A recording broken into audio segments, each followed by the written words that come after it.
राष्ट्रवादीचे नेते एकनाथ खडसे यांच्या अडचणींमध्ये पुन्हा एकदा वाढ झाली आहे।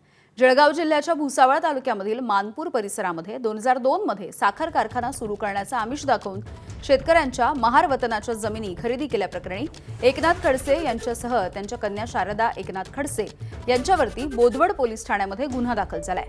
आपल्या अशिक्षितपणाचा फायदा घेत खडसे यांनी आपल्या जमिनीवरती कब्जा केला असून खरेदी खतामध्ये खाडाखोड केल्याचं देखील या तक्रारीमध्ये म्हटलेलं आहे।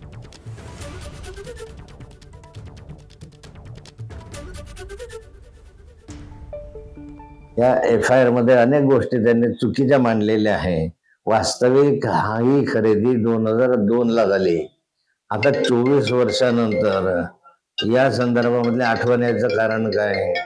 कारण मधल्या कालखंडामध्ये अशा स्वरूपाच्या काही संघटनांचे पुढारी त्यांनी मला ब्लॅकमेल करण्याचा प्रयत्न केला।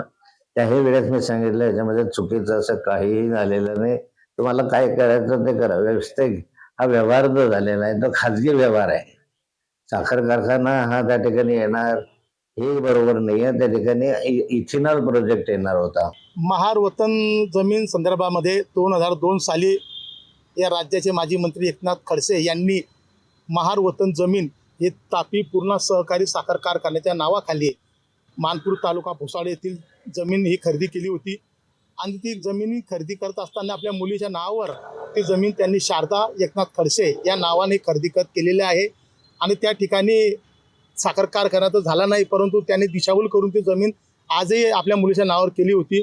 या अनुषंगाने मानपूर येथील ग्रामस्थ रहिवासी चमिलाबाई तुकाराम तायडे वय रोज 82 हे आम्हाला भेटले आणि यांनी आम्हाला सविस्तर सर्व माहिती दिली आणि या अनुषंगाने आम्ही लोकशाही मार्गाने माननीय जिल्हाधिकारी कार्यालयासमोर व्हिडिओ आंदोलन केले, निदर्शन केले। ABP माझा, उघडा डोळे बघा नीट।